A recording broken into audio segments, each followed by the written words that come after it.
Hi, Denney. I'm glad you can make it. Thank you for having me. Thank you for being here. I would like to start off with an introduction to Denney's story and how I met him. Denney was at Team Daruma in Sunnyvale. They were doing a grand opening. Denney was one of the black belts that was present that day. He shared a little bit of technique. Just his style was so unique. I was able to absorb what he was teaching. It was so analytical. I saw what he was capable of teaching. I really did have a good time there. That's awesome. Thank you. That's a crazy story, by the way. Like that, you can say that 3, 4 more times. I'm like, damn, that's a crazy story. How many black belts were there that day? I think we had 30 black belts there. Damn. I think a handful of you shared. You were so unique on your teaching. Ever since then, I would go to visit your school at Baem in Fremont to take photos and pick up more of your technique and share a little bit about you on Instagram, let everybody know to pay you a visit. Mm-hmm. Let's start off with your story. Denney's story is a powerful story of resilience, breaking cycles and building something meaningful out of hardship. It's about a high school dropout with no direction who turned his life around to become a black belt in Brazilian Jiu-Jitsu, a UC Berkeley graduate, and a professional in finance. Denney, give me some background where you grew up. If you are one of many siblings, tell me about your parents. Yeah, and your time at home. for sure. And then just with the story you said, Durham, that's like so good validation for me because we'll get into it, but I do everything like separate, like just in my own head about it. I'm so happy to hear that I made an impact that way, particularly in the context of like that you absorbed it. That's like music to my ears. So thank you for that. Thank you for telling me that because now I'm like, okay, that's a flex. I was actually born in South Korea in '89. I have one older brother. He's 3 years older. But my pop, he fought in Vietnam War as a Korean for the U.S. Army. So I guess that kicked off the process to become an American citizen. So even though I was born in Korea, I was born a U.S. citizen. And then, so we came over here. I grew up in L.A., all different parts of LA, like Compton, Hawthorne, Gardena, Torrance. We just moving all the way around. We never had a really solid spot. So just renting different places, living in different areas. But the whole time, it was just like no money, first gen immigrant problems. You know what I mean? So they just know hard work, like just blue collar. I think they did all a bunch of stuff. My dad ran like a radio shop where he would install radios in cars. And my mom would work at the swap meet selling t-shirts. So it's super just like basic stuff. So yeah, like we were talking about before, I didn't know I just had a reflection. She sold clothing and I never had a new clothes. You know what I'm saying? That's some immigrant shit. Yeah. So that's like the starting block. And how many siblings did you have? I have one older brother, like 3 years older. Okay. Yeah. He's the complete opposite of me. He's the complete opposite. He's actually the first guy to put me in a cradle when I was a little kid. You know, he did wrestling first, but like he didn't stick with it. I went in and I stayed with it. Yeah. That's good. Okay. You and your family struggled in a low income life. Yeah. Since your family was busy working all the time, what did you do on your spare time? I remember being really young. Like before I learned to skateboard, like I realized that was the key to becoming mobile. But before then I was like playing PlayStation and shit, just playing video games with my brother. But something about skateboarding spoke to me. At the time, there were DVDs, Rodney Mullen, Day One Song, all that stuff. So then I just started skating. When you skate around, you meet people who skate. There's skate spots. People congregate. And then that was it. That was my crew. I would just leave the house or as soon as I wake up, hop on my board, go somewhere, meet up with friends. Before you know it, all my entire network was other kids that were out all day and night skating and stuff like that. There are definitely times when you're young, you don't know the rules. You just stay out all night. And then my mom would come home from work and I'm not there. She's bugging out. She has no idea where I am. But after all, she just got used to it. Yeah. So yeah, I was definitely raised by like the people around me. And it was just all grimy skater kids. I realized I learned that I hated authority right away because they were the first people to kick us off our skate spot. They were just having fun. We're not messing with nobody. Get out of here. So at that point I was like, oh, I don't want that feeling. And then so there was no supervision. And they're Korean. They're like super Korean. So I can't even communicate with them that well. Different culture, different everything. So it was actually pretty easy to just be like completely on my own. Not saying that's a good thing. Actually wasn't a good thing, but that's sort of what led me to just being super connected to all this other shit that I got into. Yeah. Right. What age did you start getting into trouble?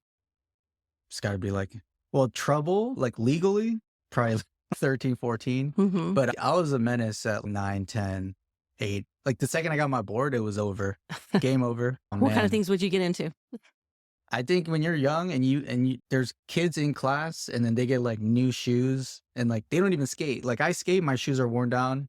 The toe boxes are broken. The soles are, you can see I'm duct taping them. And literally next to me is like someone just fresh skateboard shoes, expensive skateboard shoes, you know? Mm-hmm. They don't even skate. Yeah. Right. Right. So there's definitely like an animosity that gets built up.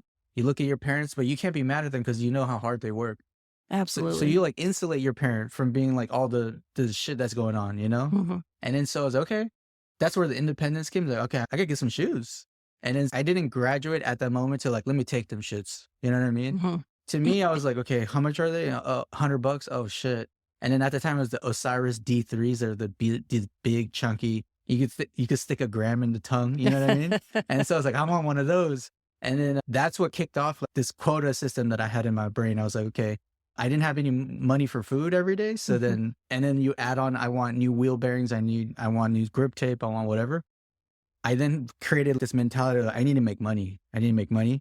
Menace shit is like, it started off with me going to the high schools and the middle schools with the lockers and jiggling the fucking thing and being like, oh, some textbooks. I don't need that. And tossing that. And then later on, you're finding cool stuff. And then before you start realizing, well, I could sell this book to the library or some shit. I don't know, like some like consignment store. So then it turns to scavenging. Then you're scheming like, wait a second, how do I get some new shit, you know? And then so I told you the story about like 7-Eleven, like flipping ramen packs for like store credit and getting the food. But I was like, okay, but I need actual cash.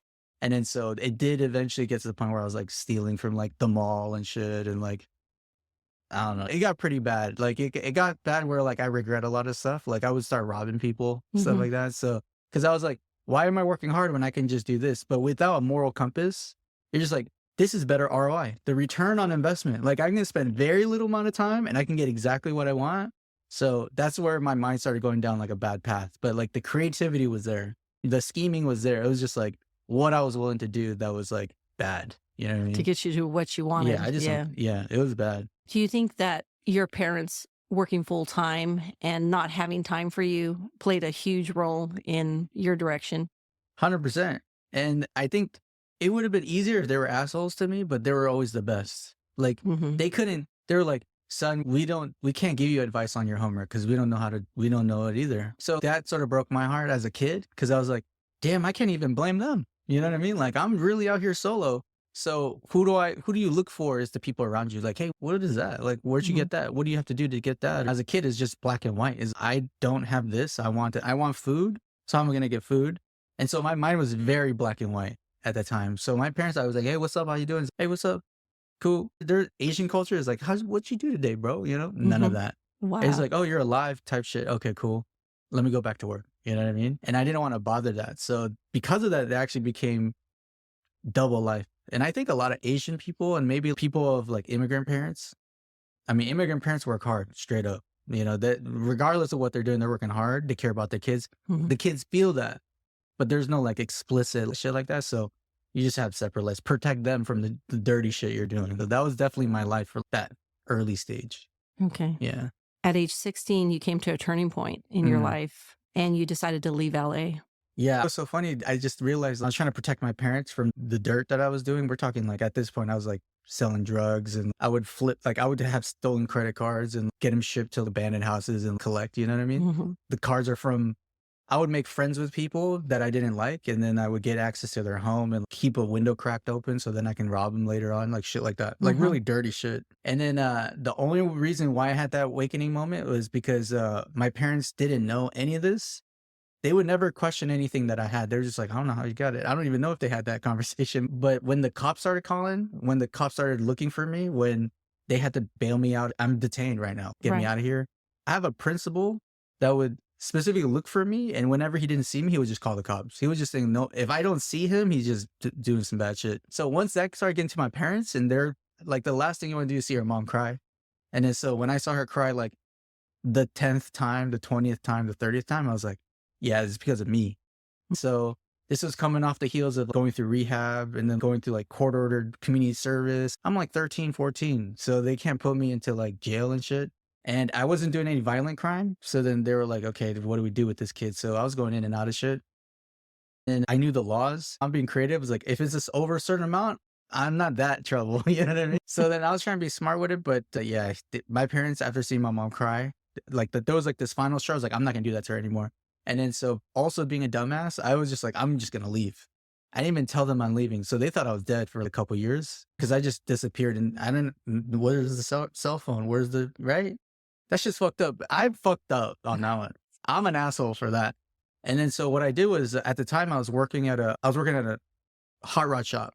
I was like, I don't got money, but one thing I really want is a 64 Impala. You know, growing up in LA and shit. Yeah. It's still Dre and all that. You know what I mean? Like I want a 64 Impala.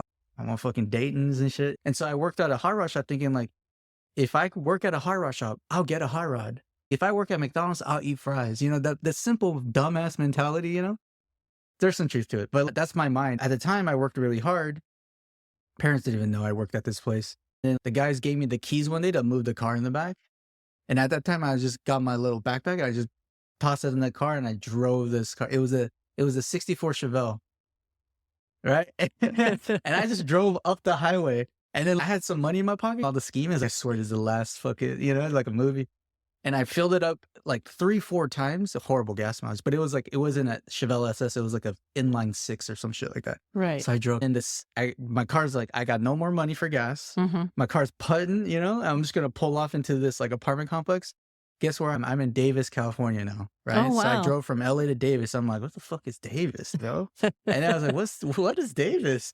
And I was like, I'm just walking around, hands in my pocket, like, let's start exploring. I see my first mountain bikes. And I was like, a pizza buffet? What the fuck? So $18. I was like, all right, give me that. Let me try it. And then I was like, okay, where do I live now? And then that's where it was like, now it's pure survival. When I said I'm leaving, I'm changing my life and do better. The second I was actually by myself, had nowhere to live, had nothing to eat, had no money, I started demon mode. I just started like scheming even worse, trying to figure out how is a 14-year-old going to get an apartment? I got one. Like I schemed on that. Like it was like very straightforward. I go to the leasing office. What you need? I need your parents here. We need to get their ID. I need you to get a deposit down. Okay, cool. That's what's up. And then I go outside. I'm like, okay, I'm going to notary and have them sign my dad's name. I don't even know how I got the notary. Maybe I bought him a pizza. I don't know. I don't remember. It was like in just a random ass shop. And then he wrote his name on the lease. I wrote my name on the lease. I had an ID at the time. And then I was like, oh yeah, my parents are just down the street. They're just, you know, we just moved here. I didn't know Davis is a college town. It is. I've never heard of UC Davis in my life. As parents, they never talk about college because they never thought I would go to college. I'm like, yeah, same. UC Davis. So this particular apartment that I just putted into, they're like, oh, that's fine. That's cool. That's normal.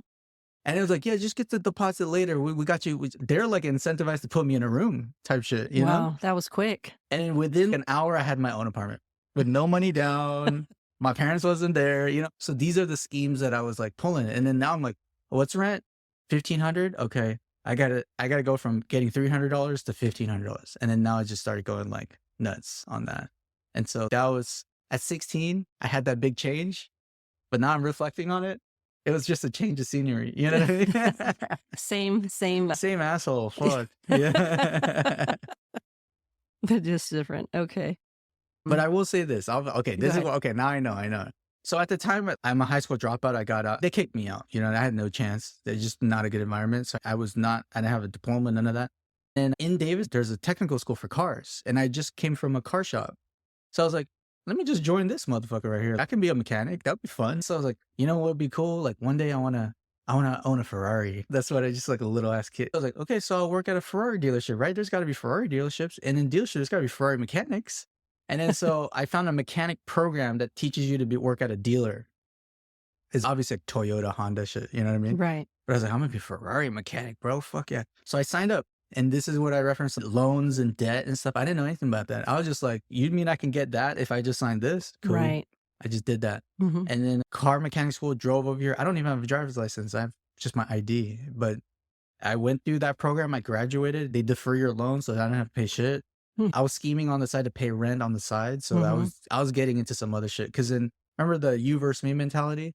I was surrounded by college kids, which was like times 10 the enemy. You know what I mean? Because how do you go to? I'm their age. I come to party, doors open. Hey, what's up? Oh damn, they just let in a menace. I was like, what's going on? What program are you in? What? Yeah, and I find out Davis is known for agriculture and like veterinarian. They all have good backgrounds and stuff. So I was like, okay, cool. So you won't mind if I take your TV?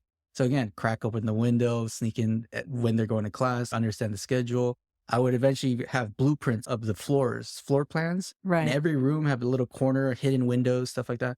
I would just draw them out, go to parties, case it out, draw it out. That's how deep I was. Then I graduated.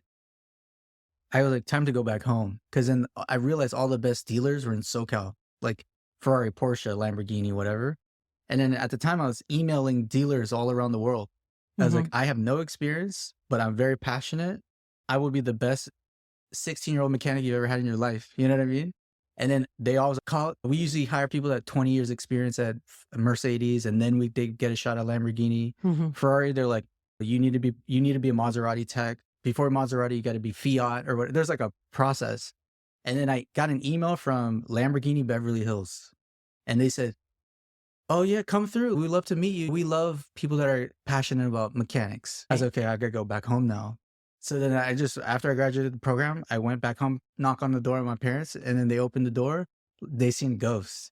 And it was at that moment I realized they thought I was dead. I didn't even know their phone numbers type shit. You know what I mean? So that was like the biggest, worst move that I've ever done. That's the part that hurt me the most. But I had a plan. I was like, they're crying and everything. I was like, yeah, but I got a job though. They stopped crying, like, good shit. You know, all right, we'll come in. You know what I'm saying? I was like, all right, that's what's up. But I didn't have a job. But I told myself, if they like me, they'll hire me. That's what I said. Right. And then so I was like, Pop, I need a suit. I'm going to make this an interview. They're like, what you mean? Like, I told my mom I had a job. I told my dad, I was like, this is what's really happening right now. They told me come through, and I finished. I have this fucking credited whatever mechanic shit. I'm trying to get a job. And he's like, okay, so you show up on Monday and you're good. And he's no, I need to make this an interview. What do you mean? You don't have anything? I don't got shit. And he goes, all right, bet. And then so like he pulled out his wedding suit. He had one suit, his wedding suit, right? And I'm a little chubby kid at this point, no jiu-jitsu for a while. I was like, we put this shit on, you're going to walk in there and you're going to make magic happen. I've seen you do some magical shit. I'm like, all right, for sure. Can't even button the top. You know what I mean? Like, hey, get this tie off here. I look like fucking Chris Farley up in this bitch. He drives me from, we're at Gardena at the time, all the way to Beverly Hills. He drops me off down the block so they don't see what I pulled up and they don't see that I didn't drive myself. Then I show up and I walk in, hey, my name is Denney. Like we emailed. Oh yeah, cool. Connect. And then he's like giving me a tour. He's like, oh, that's a cute little kid, like make a wish. You know what I mean? And then I was like, oh, cool. And he was like, what's this? I was like, that's a Gallardo. And I was like, okay. What's this? That's a Murcielago. Okay, cool. How many cylinders is that? Oh, it's 12 cylinders. And he's like, can you describe how an engine works? I'm explaining it. He's like, how the fuck do you know all this shit? I was like, oh, I used to work at a hot rod shop. I just finished this technical school for what? And I love Lamborghini. I didn't know shit about Lamborghinis. I want a Ferrari. I was like looking at a poster, Gallardo. Oh, that's a Gallardo, you know? I was like, and he was like, what, how big's the engine? It's like 12 cylinders. Like, actually, it's 8-cylinder, but it's all right. People think that's normal. People think. So he brings me back into his office. This was a service manager of the mechanic shop. And then it was like, buddy, like, nice to meet you. When you like get older and you have more experience, we'll get you in here. And I closed the door behind me. And then I was like, I'm not leaving here until I get a job. And then he was like, what do you mean? My dad is waiting down the street for me and I ruined his life and I need a job right now. And he's what? Mind you, I don't have a driver's license. So even if he gave me the job, it wouldn't have worked out. But at this point, I'm like, I got to get creative. I can't say no. I can't take no for an answer. I just destroy all the norms and be like, I'm going to be completely honest with you. I'm going to show you I'm super passionate about this and I will be the best fucking janitor you've ever had. Just let me in the door, bro. Like, I need to make my mom proud for a second. And he had a heart. He was like, God damn, all right, shit.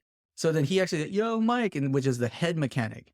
And he walked in and was like, yo, Denney, you still here? I was like, yeah, I'm still here. And I ain't leaving. And then he was like, what the fuck? We got to call cops. But then Mike is also like a blue collar guy. And he was like, okay, so just where do you see yourself in 5 years? I was like, I see myself being the best fucking mechanic you've ever seen, you know? And I don't know much right now, but I promise you, I'm hungry and I'm passionate. And then he was like, I could see that. And then they gave me the job. They gave me an apprentice job that they didn't have an opening for. They just created a role for me right then and there. And it was like, this pays this much per hour. You're going to get insurance. First time I ever had insurance. I was like, fuck yeah, my teeth hurt. They set you up. Yeah. They felt you. Yeah. So in your passion. That was a Friday, right? Uh-huh. You start Monday. All right, cool. Thank you so much. I'm crying and shit. And I go to my dad. It's a Disney movie, you know? Yeah. And then he goes, wait, they're going to make you drive the cars? I was like, I hope not, because I don't have a driver's license. And I was like, wait a second. And then he gave me like a packet, right, to sign and stuff. And it says, you must get drug tested before Monday and provide proof of driver's license. And so my scheming mind's, okay, I'm going to use my schemes for good. So you know what 16 back then, you could get a driver's license. I can get a permit. Or permit, right. But to work on cars, to drive $300,000 cars around in a permit, I'm sorry. No client's going to be like, you'll get that Asian dude out of there, bro. Like, this ain't Fast and Furious. You know what I mean? Yeah. So then this is where my mom came in. Koreans have this like yellow book with contacts. And then in their yellow book it's driving lessons and DMV services for Koreans. Imagine a grandma coming to America for the first time. They need a driver's license. There's a whole service set up to be like, this is the route they drive. Yeah, it's a hustle, you know?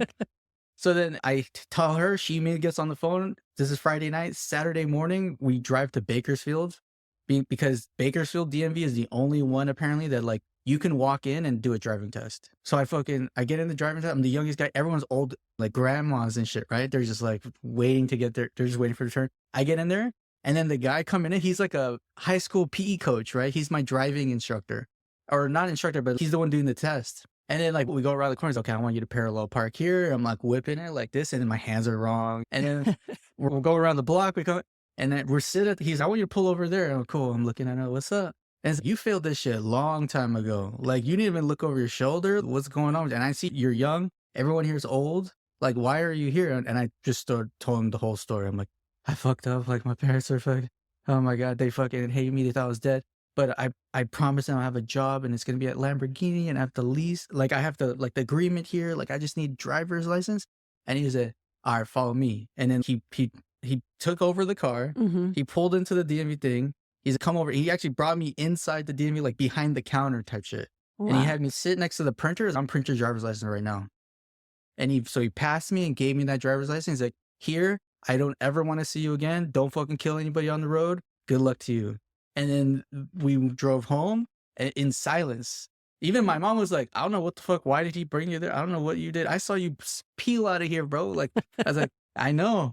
I don't know what happened. I think it's the honesty. You being honest and upfront with them. These people just had a lot of empathy towards you. They did. And Monday morning, I started working and no one knew. And that was the start of my life turning around being like, I'm going to do this shit legit. Right. Like so using creativity for good. You know what I mean? Yeah. So that's the story on that one. That's great, Denney. So let's take a little break here. And then we'll get started on the next half. For sure. So you left off at Lamborghini. So let's go from there. Okay. I'll tell you what, my favorite movie ever I mentioned it, is like Pursuit of Happiness. And then first of all, I love Will Smith. Fresh Prince of Bel-Air. Like that's the shit on WB every day, you know? I watched that movie and I'm like, I already see myself as Will Smith. You know what I mean? Just fucking around and all that. And then there's this one scene, super important scene. There's a scene where a guy pulls up in a Ferrari, red Ferrari. You know, we're talking about on my left Ferraris. Will Smith has two questions. What do you do and how do you do it? Straight to the point. Straight up. And I was like, holy fuck, I should be doing that. Because at this point, I'm working on cars and the customers and the clientele are exactly the person that he asked. And Will Smith in that movie was like who I felt. I related to that, you know? That changed my whole game because at this point, I was working there for a year and a half, 2 years, something like that. Just grinding and like becoming a mechanic best I can.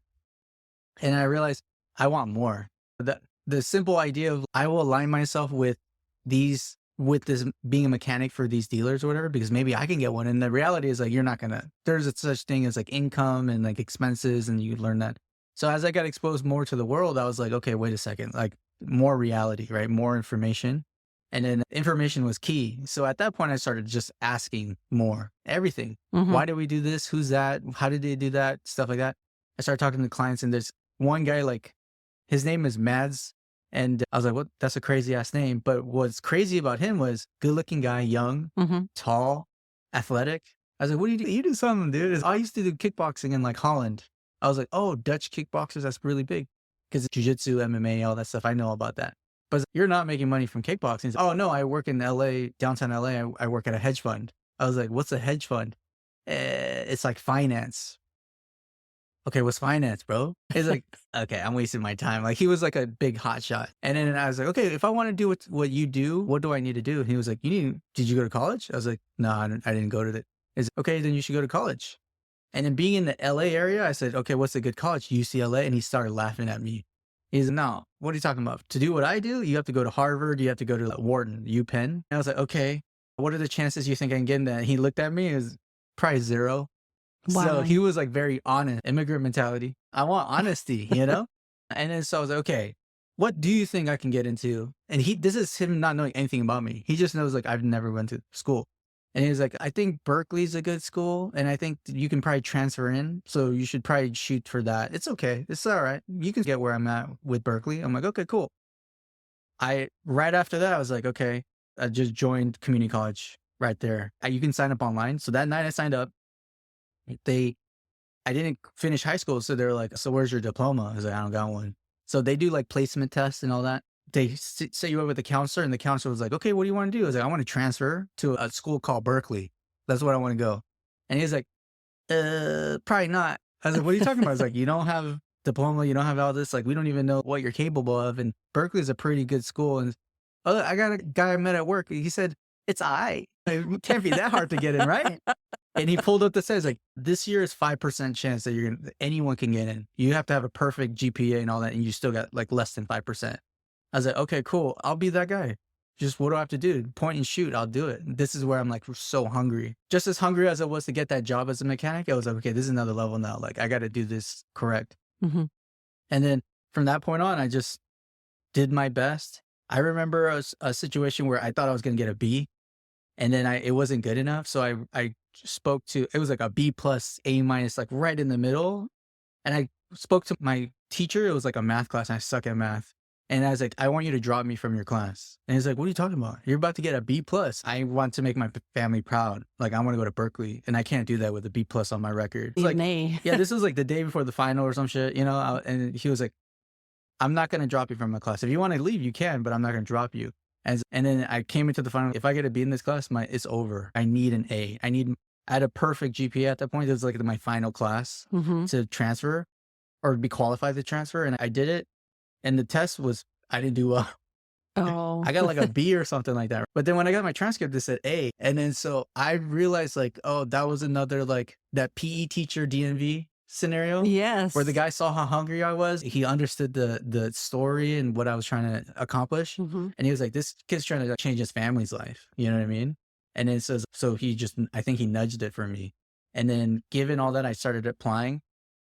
And I was like, I don't care if I don't get in, I'm just going to apply next year. And I'm going to keep doing it every year until I get into Berkeley. Because when it comes to finance, prestige is really important, like the college you go to. Not even the program, just like the name of the school. So knowing that, I was like, I'm going to just apply every year until they let me in. And then along the way, I decided I didn't realize Berkeley and Davis was in the same like area. It's Bay Area, right? From SoCal, we don't know shit about Bay Area.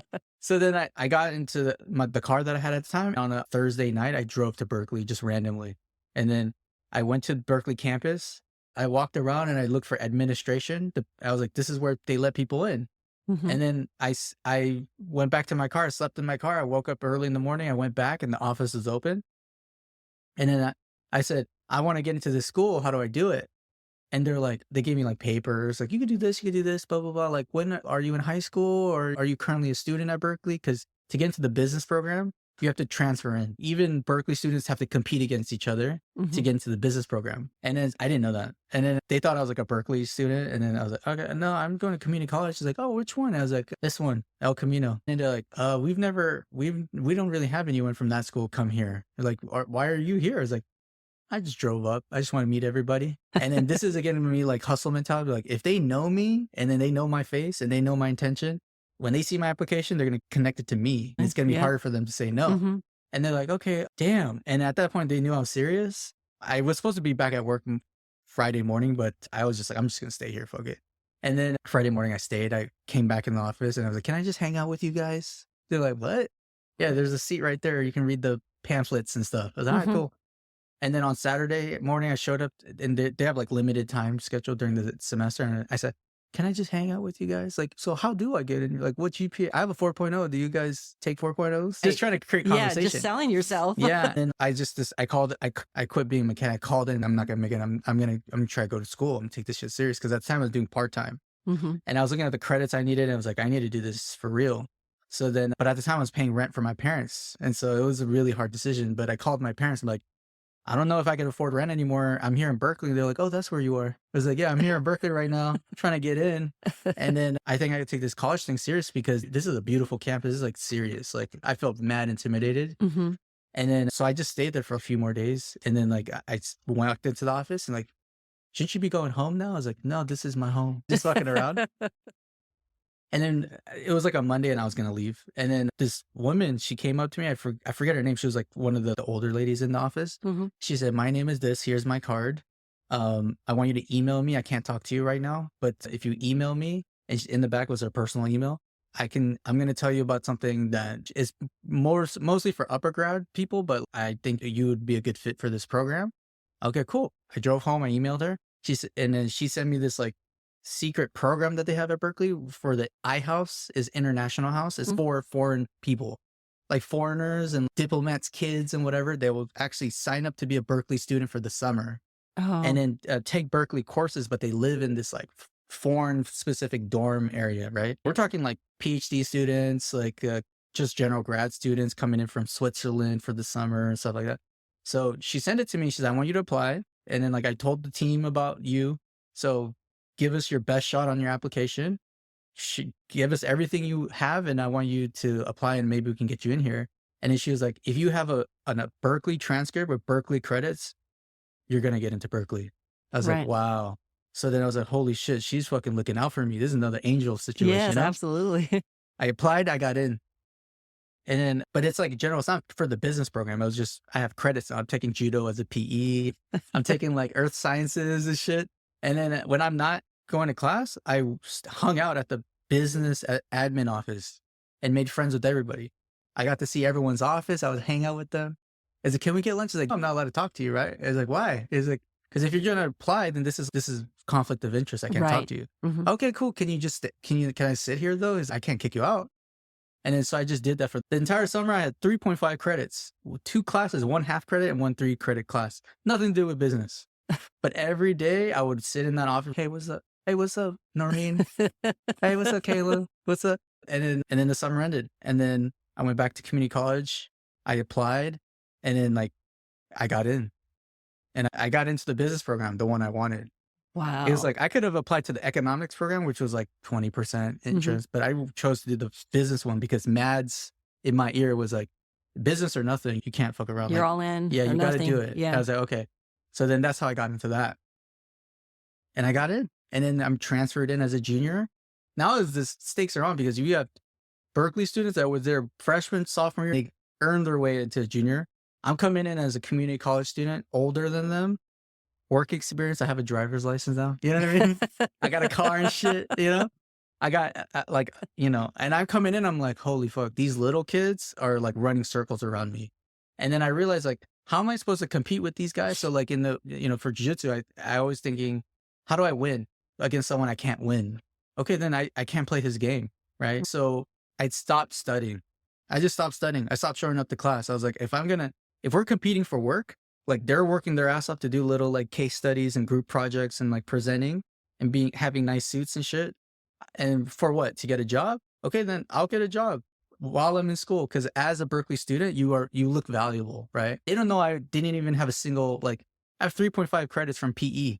I'm not even a student for real, but I can say I am because I got in. So at that point I would take the BART to SF and I would walk downtown SF and be like, oh, Deloitte, PwC, McKinsey, all these things. I'm like, okay, there's consulting. I was trying to figure out what's going on, accounting, banking. I was trying to do it all.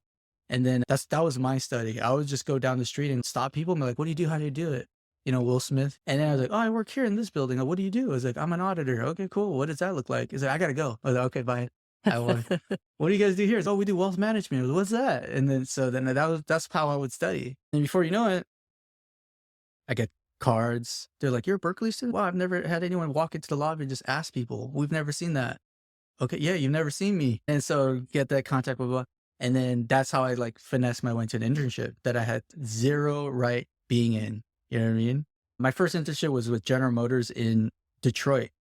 And that's not Bay Area. No, they do not recruit out of Bay Area. They recruit out of University of Michigan, Michigan State, stuff like that. It's because I got a scholarship during that time. Being a former mechanic going to school, I applied for every scholarship. And I got one from Buick. And then they were actually giving me a big chunk of change. And part of that was like I had to do a little photo op, put a little shirt on. And then I went to the Macy's and I got a shirt and I would take a photo on the wall and put the shirt back. You know what I mean? Like I had no money. And then so they put me on the thing. They gave me the money. Hell yeah. And then the marketing coordinator for the scholarship goes like, here's your money. This is how you can do. Da, da, da. Thanks for the photos. Okay, bye. We might contact you for a testimony. Okay, cool. And I said, whoa, before you leave, who's your boss? They're like, why do you want to know? Because your boss probably knows the boss of someone in finance. I'm trying to get a finance job, bro. You know, you already know I'm smart. Can I get, they're like, wait, let me think about it. One email turns into two emails turn into 20. And then before you know it, I'm linked up with the head of finance for General Motors corporate, like global. Like she's a bad person. She's a beast. Harvard grad, whatever. She gets on the phone, like, I heard you're mad annoying. I heard you're super annoying. Berkeley kids, you think you're so smart, whatever. And I was like, I'm not smart. I'm stupid. And this is an opportunity. I want a scholarship with you guys, but I figured out maybe I can work for you guys. Like when I graduate, I want to work in finance. They have a corporate finance department. Every company has finance department. But she was the head of mergers and acquisitions and stuff like that. So she would buy companies, sell companies. This is like really hard to get into. Right. I was like, I want to work for you. Can I work for you? Like a dumbass. Like people don't even know. Like that was a crazy question to ask. She's like, you can't work for me. No one works for me. Like I do my own thing. But there is a team that you might like. You're in Bay Area, right? You do tech stuff. I'm like, yeah, I know all about tech. Yeah, I don't know shit. Oh, fuck. And then so she was like, there's a company called OnStar at GM and they have a strategic finance team. It's like a lot of bankers and stuff like that. Like you'd be perfect for that. It's what you want. I'm like, that is what I want. Okay, so let me interview you right now. Okay. And then so she's so high level, she asked me like case questions. Okay, if we came out with a new SUV and we came out with a brand new infotainment system, if you walked into the dealer, how much should we charge for that add-on at the dealer? And then and me as a mechanic, she was like, you fucked up. Cause I can give you price ranges for like random options. So I came out really smart when I gave her the answer. And then she was like, she hired me. She sent me the packet to sign to be flown out to Detroit to work. I went and met everybody. I'm walking around the freaking Renaissance Center and all that. I'm like, holy fuck. There's a showroom there. I'm like, wow. They let the interns like rent cars. So I was renting Cadillacs every week and stuff. I'm like, this is amazing. But I had way too much fun. I fucked up. I didn't know I was supposed to do a summer project, but what I also didn't know is this like CFO lady, she forced them to hire me, right? Similar to getting forced to hire at the mechanic shop, but the mechanic shop, like 10 people in it. In this company, she forced me in. Everyone on the team, I didn't realize, hated my ass. Because I took the job from some kid from University of Michigan. Could have been someone's son or someone's nephew, whatever. And I just got slipped in, and I'm the only kid from California in the entire internship program. And so it was like stacked up against me. And I was like, this was my first failure because I didn't read the room right. And I was just like, they told me what to do and I did it. But I didn't think about like winning the game. This is a big ass interview. This is not just finish this presentation and you're going to present it at the end. It should have been like, prove to them that you're ready to be hired, not like just show up and enjoy this isn't vacation. And I fucked that up. So that was a big bomb and they didn't ask me to come back. Usually at the end of the internship, they're like, we love it. We'd like to hire you when you graduate. Yeah. Join our team. Didn't work out. And then so from that point on, I was like, that failure really leveled me up. And then from there, I got internship at eBay. Now we're talking tech, right? And then old tech. And then from there, I was getting ready to graduate and I interviewed for a company called SurveyMonkey. That was like I was like, okay, if I want to win the game, I'm going to work for a company pre-IPO. So when they go public, I can make money. Also stupid because if you're a junior, you get no stock anyway. You know what I mean? But I was like, oh, IPO, I'm going to get rich, bro. I interview and then, yeah, that was a whole other side. There's a whole story to that, me like finessing that opportunity because they actually, in the middle of the interview, the recruiter was like, but I'm reading your resume. You're still a college student? I'm like, yeah, I'm a college student. I didn't lie. I didn't say nothing. Yeah, I'm a college student. Yeah, but you have eBay, you have General Motors. I just looked at the timelines just for the summer. So these are internships. Like, yeah, internships. Oh, I'm so sorry. I thought you worked for them.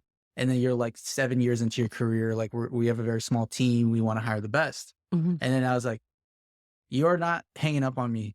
And that's when I went back to the mechanic day.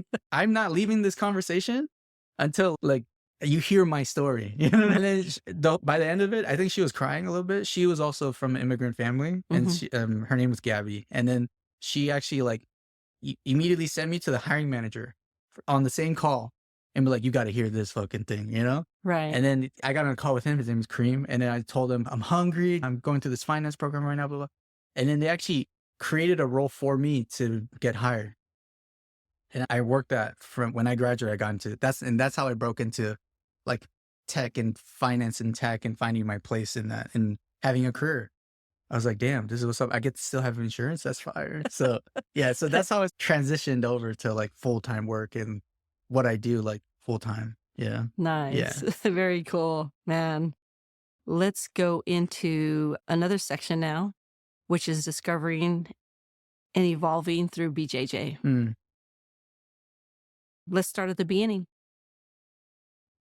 Yeah, I say my history with jiu-jitsu is that growing up where I grew up, neighborhood, I was like the only Asian kid and like a lot of Mexicans in my neighborhood. And it's nothing. It's just if you're the only guy looking different, you're going to get picked on. And I was tired of getting my ass whooped. So I was like, I got to do some jiu-jitsu. And growing up in the LA area, like Gracie Academy and stuff, but shit was too expensive. So I actually found like this guy teaching in a ninjutsu academy, like on the side, like once a week. And then I actually showed up for a trial and I was like the only guy. And then so him and I hit it off and I started training jiu-jitsu. So I was like, this is when I was like 13, 14, when I was still getting in trouble. And then so that's how it started. I came into a very old school scenario and I didn't know there's different types of jiu-jitsu. There's like different types of instruction. I was like arm bars and triangles. That's all. Arm bar, guard pass, close guard. That's it, right? But I didn't realize my coach was super old school, straight from Brazil, accent, all that stuff, hardcore. And that sort of set the tone for how I was brought up in jiu-jitsu and ultimately the rejection of all the stuff that I came up in. I came up in the early 2000s where it was like old school in SoCal, where it's like the major Brazilians having all the like schools in that area. You're learning directly from like Higan Machado or like these other major like Jean-Jacques and stuff like that.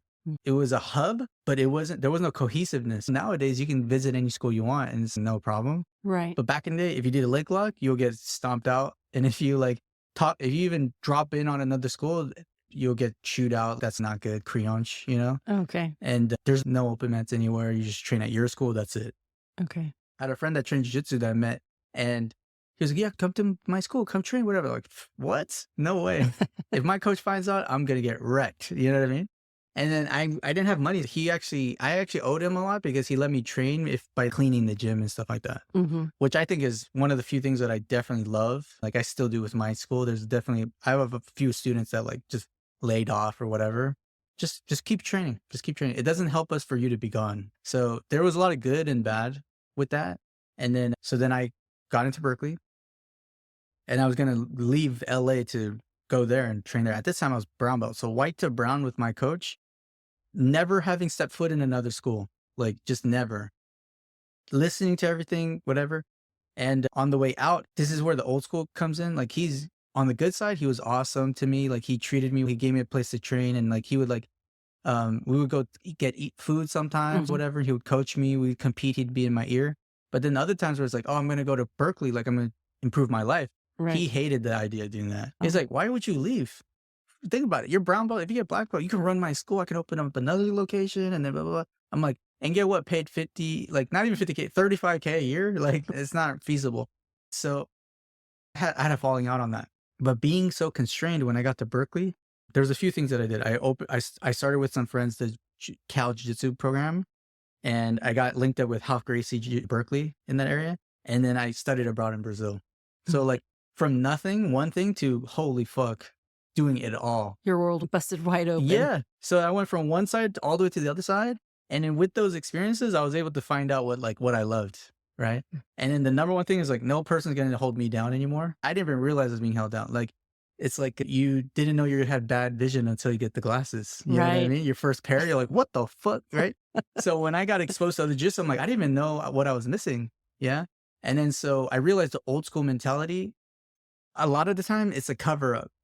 And that's not probably not nice to say, but I think it's a cover up to gain control of the students. Hmm.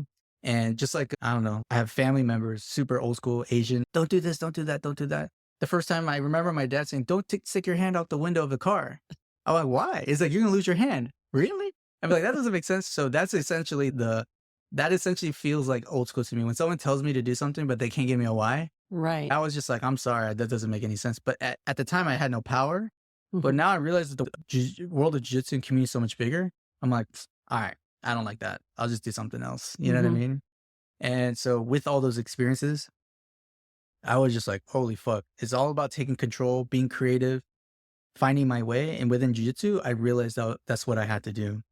And what you said at the very beginning of the podcast really hits a tone for me, because I'm in a room full of black belts and they're all just teaching something, showing something it was a great event. And it's like, they're teaching everyone their favorite technique, whatever. Right. And for me to stand out, it says a lot, because I know a few things. I don't teach the way I was taught. I don't teach things that I don't teach things that I'm a master in, you know what I mean? But I also don't teach things that are just random. Like I really think about everything that I teach, how I communicate to the students, the intention I give, the context provided, the options you have. A lot of times I'm not even talking about technique. I'm talking about the thought behind why this technique works and why you can use that to do this, this, and that. So that whole experience of white to brown, and then all of a sudden this explosion of options and the color of jiu-jitsu. I loved jiu-jitsu before, but after moving to like living in Brazil, I was like, holy fuck, this is so cool. It's like such a lifestyle. And then even the Brazilians cross-trained. I was like, okay, that's cool. Obviously they a lot stuck together, but a lot cross-trained. So even the coaches that would tell me this is how it is, when I went to the homeland, I see that as not. So I was like, okay, there's some manipulation going on. Absolutely. Yeah. And Control. so Hmm. I think everyone in jiu-jitsu at our phase, purple belt, is a good amount of time into where you sort of see that Hmm. uh, in other schools, other students, some students like, hey, can I train with you guys? But like on the low, like don't put me in a picture. You ran into that shit, Yes. A right? couple. Uh-huh. Yes. Okay, good. So it still exists today. Hmm. And I just reject all that. I'm like, okay, this doesn't, if it makes sense, it makes sense. If it doesn't make sense, then why? Like ask why, you know what I mean? Yeah. Exactly. I know that you have a very unique style. The last time I was in your dojo, you had a back take that you were showing us. Yeah. And can you explain to the people how you displayed it and how you presented it to us?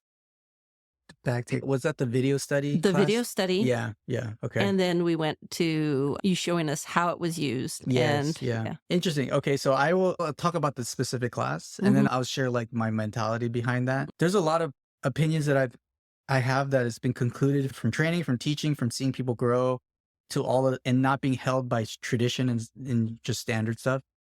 Even the idea of fundamentals and stuff, like I'm not too certain about. Drilling, for instance, warm-ups. When I started my school, very quickly we stopped doing warm-ups, because I was like, this is not relevant to jiu-jitsu. If you want to do burpees, you can go do it outside. I had such a limited amount of time to get as much information in. I'm like, I'm not gonna make these guys do fucking, how many 4 rolls do you have to do before you get the value out of them? Like maybe just a handful of times. Even with shrimping, it's a skill that goes super deep, whatever. It's like, yeah, but diminishing returns is a real thing. So I can give you nuanced details about the shrimping that I've developed over 20 years, but you don't know how to defend an armbar. Like we're going to talk about different things, right? So at my school, we've very recently stopped drilling to a most degree, because I was questioning like, what is drilling? Like what is if we're talking about skill acquisition and how does drilling work in that? Like, I don't know if it's helpful, because I can tell you right now, if we had a conversation, Renee, about jiu-jitsu, I can't provide any value to you unless okay, let me just show you on the mat. Here, come down here with me. And then how many times have you seen that conversation go down? Yes.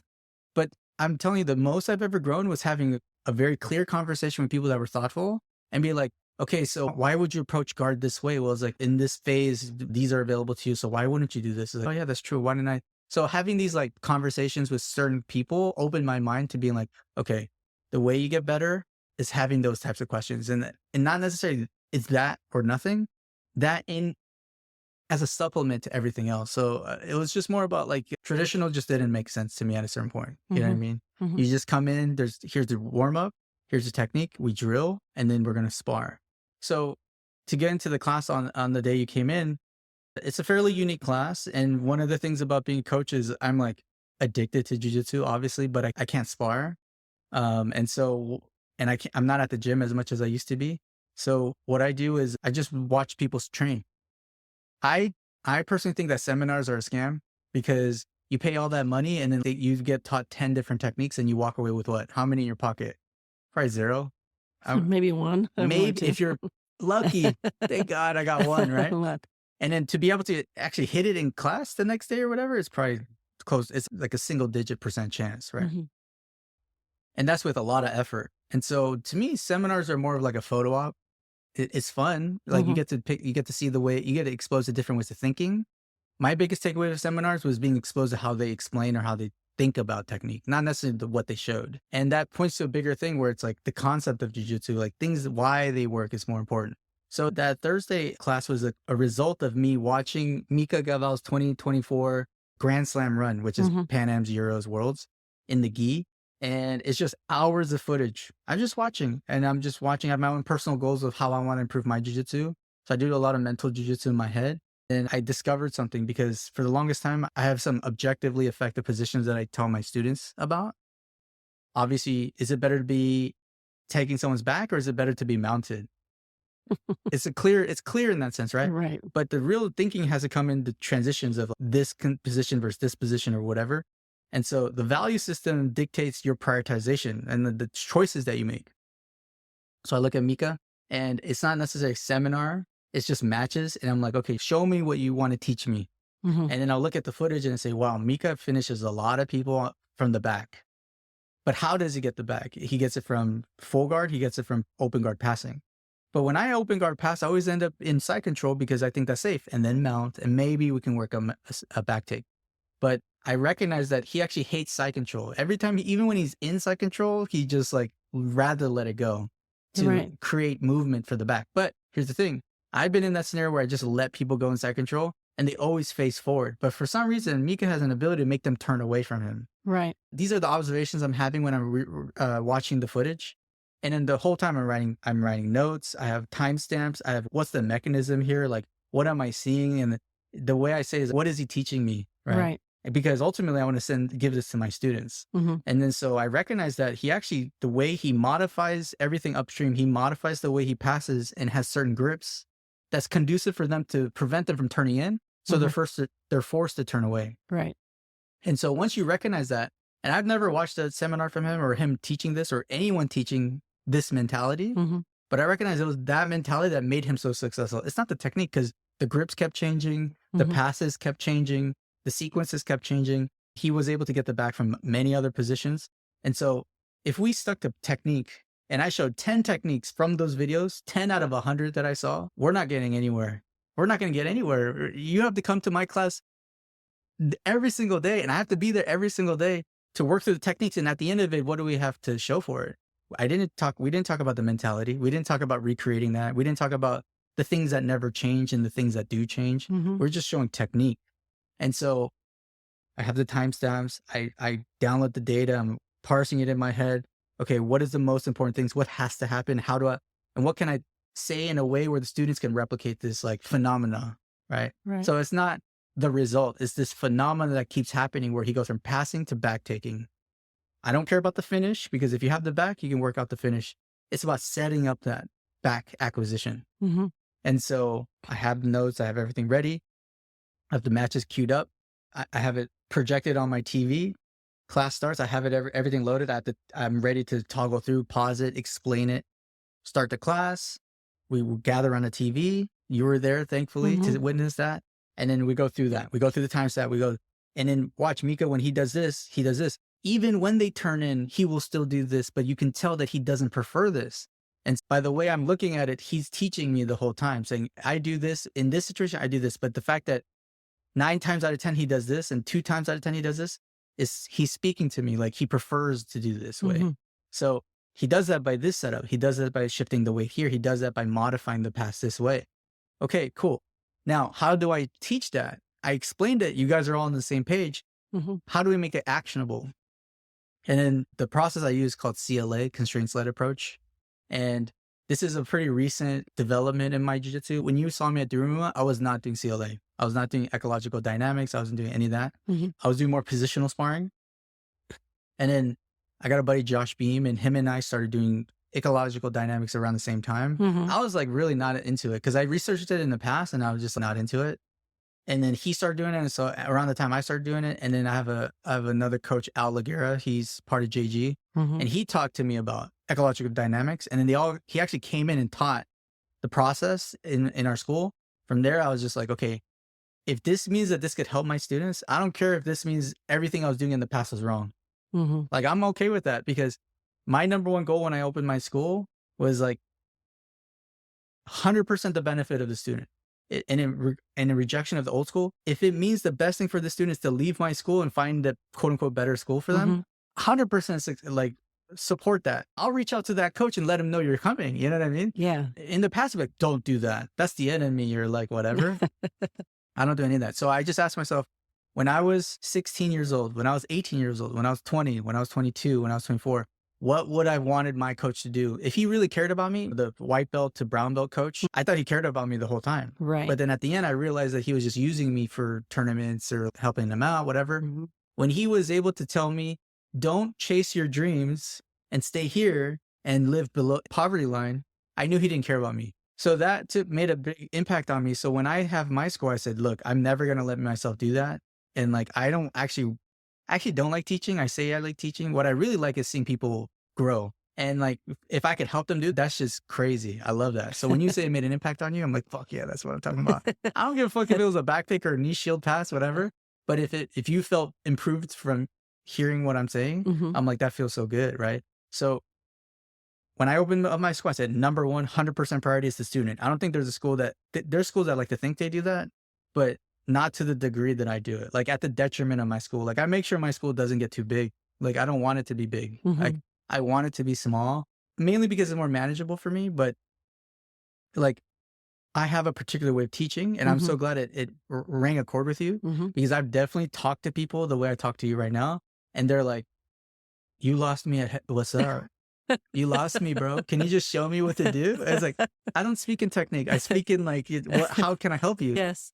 And then, so I'm not going to track everyone, you know, I do think that my teaching methodology can be very helpful, but I'm not looking for a gigantic school. I think if you think that there's a gigantic school and that gives it value, there are valuable aspects of it, but there's more to your personal growth than going to a school that's really big or has the big name or whatever. Because I've trained at schools with big names, like literally as you enter the gym, it's a big name. And you walk in, where are they at? Oh, he's doing a seminar in Copenhagen.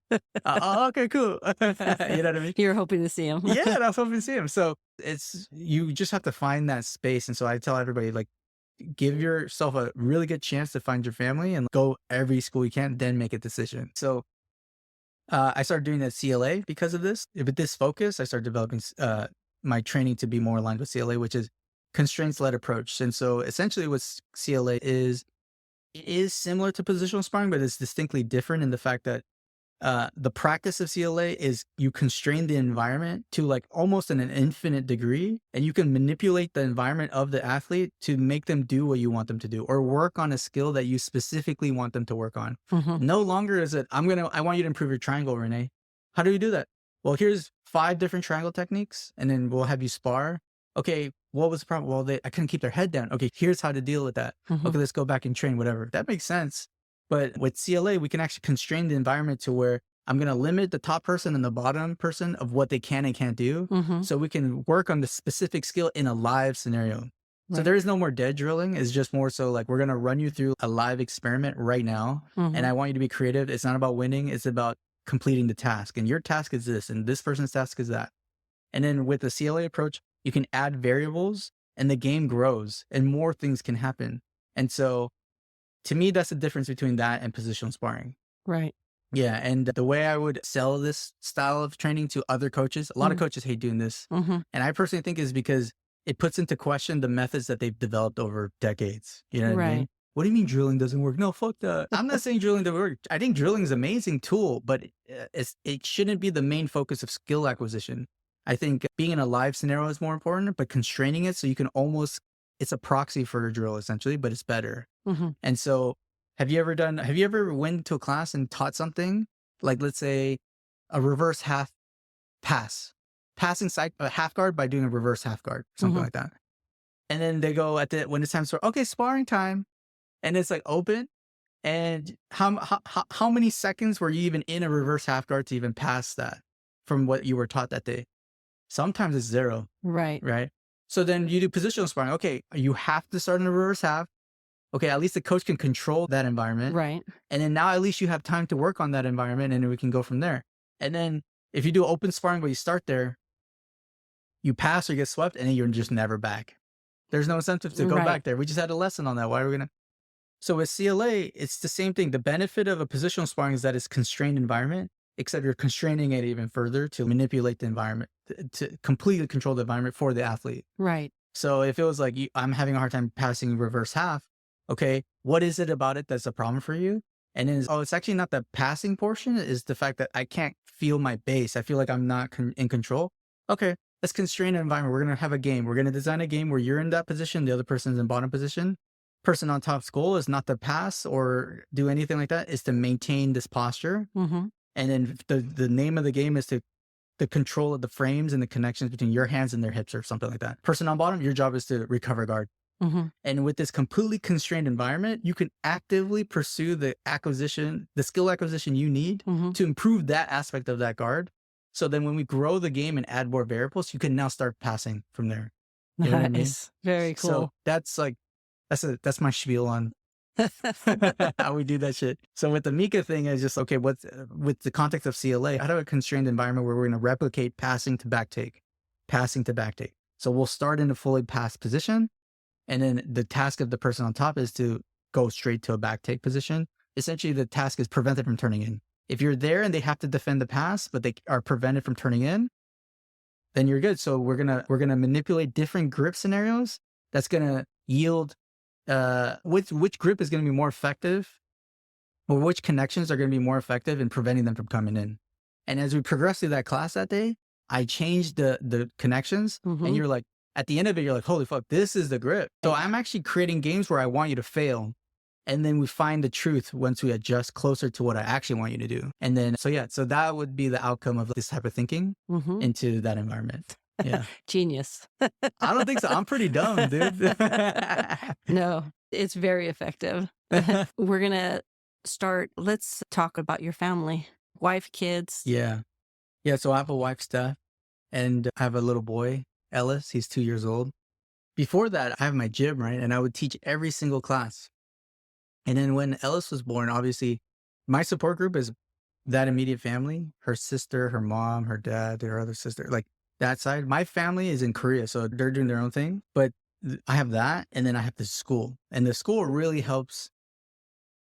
It was the school that allowed me to have the school, which is, I'll explain in a second. But shortly after Ellis was born, around 5 months old, he was diagnosed with a condition. It's a mitochondrial condition. And so he has a really hard time like moving and basic functions, his eyes, his ability to eat. So he's on a pump feed and stuff like that. He requires 24/7 medical care. And so it went from 6 days a week to just once a week. But honestly, before that transition, I was really close to losing Baem. I was gonna walk away from Baem. I was actually talking to Javier from JG about, do you want to make this like a JG Fremont and stuff like that? Like, cause with Ellis's condition, I can't teach anymore. I'm not going to have the opportunity to be here. And so we were having some serious thoughts, and Javier is the man, because he's like, it sounds good. I mean, from a business perspective, we would like another location, but we would like you to stay Baem. Like, what do we have to do that? And he's actually the one that asked me, like, ask your team. And then so immigrant mentality is going to be like, I don't want to ask anyone for help. So if this is the decision, I made a decision. I've thought everything that's possible. Like, I cannot keep this school. But then Javier was like, ask your team. And so one day we all got like lunch, we brought all the coaches together, sitting at the restaurant. I told them the news. Then I was like, we're not going to lose the school. I think we can make this into another school. I just won't be a part of it. Mm-hmm. And then they were like, if you're not a part of it, we don't want to train here. So even though it was part of our bigger association, JG, Mm-hmm. a lot of them have so much love for me and so much. They love the way I teach. They love the way I support them. They love all this other stuff. It came back tenfold to me because they're like, if this is not Baem, we're not training. A lot of them was like, I'm not going to do jiu-jitsu if you're not teaching. Like they just was like, jiu-jitsu is you. Like without you, I'm not gonna. And that was like, holy fuck. I can see that support from your team. Thank you. And, well, I didn't know because then I thought they were going to be like, yeah, it's probably the right decision. Mm-hmm. Thanks for letting us know type shit. I was not prepared to walk into that meeting being like, we're going to keep Baem. I was informing them that I was going to get rid of the school, you know? And from that point on, I went from 6 days, once a week. My nights are Monday. That's like CLA night. And then all my other coaches really stepped in and be like, okay, for Tuesday, we'll do this. For Wednesday, we'll do this. Thursday, we'll do this. And so the support system is my family, but also my jiu-jitsu family for real. One of the things that are what I love about rejecting old school jiu-jitsu, and rejecting it sounds harsh, but is I just reflect on my own experience and be like, okay, the things that I went through that I didn't like, I'm just rejecting that. And I see the Instagram meme posts about an old school coach would say this to their student. A new school coach would be hitting bong rips on the sidewalk with their, you know what I mean? Like, and I was like, that's not true, because when I give them so much freedom and they stay and they're dedicated to me, it's just proof. There it is. There's no more self-esteem issue. You know what I mean? Right. My coach, when I was coming up, he had a lot of self-esteem issue because if I trained somewhere else and they were better, he would lose me type shit. So then I'm like, I actually encourage people to train elsewhere. Find where you want to go. When I have a trial, I tell them all the schools that are in my area. And it's like, please, before you sign up, please take a trial here, take a trial here, take a trial here. We're so different that you're going to have a preference. And when you have that preference and you come, that's perfect. If you came back to me, now we're going to be on the same side. You know what I mean? Absolutely. Yeah. Don't just come here because I'm like, you heard about the way I teach or whatever, and you like that. Like, you train that guy, come back. This is the mentality I have. And I don't have the biggest school. I don't really want that. But the team that I have, they're really for me. And not just me, but the other coaches. We have Andrew, we have Mike, we have Edsel. These are all really good coaches too, because we talk a lot. Like Edsel and I, we have like hour-long conversations about how to talk about certain topics. I don't think a lot of coaches do that, but him and I, he has like a formal teaching background too. There's concepts and stuff like that. Like, how do I talk about it in this way without alluding to this or like influencing them and doing this stuff? And we have just hours-long conversations about just how to say certain things and how to like share our jiu-jitsu. And so, yeah, that's my support group. And that's what happened to me in our lives personally. And then the current state of jiu-jitsu at Baem this is what it's looking like right now. It's just the team coming together and allowing me to take care of Ella's, but still have this special environment. And what's cool is when I stepped away, I didn't have the luxury of worrying about it because like I was already like, this is like a second chance. So I already lost it. I already lost my school a while ago. So my only thing was like, I hope the culture of the school maintains. Right. And I'm so happy that it is, because everyone that came up with me they visit other schools too. And they're like, no, we like it here for this. So they push it back out. You know what I mean? So I'm really happy about that. Yeah. Good. I just want to thank you for your time again. Thank you. Thank you for having me. Yes. So I think we're going to end with that. Yeah, and I want to come back. You will come back. We talk about some more shit. I skip some shit. We can go back to that. And then more jiu-jitsu. I can't stop talking about jiu-jitsu. I'm just so fucking excited about it. It was awesome. Thank you so much for your time. Thank you. Okay. Bye.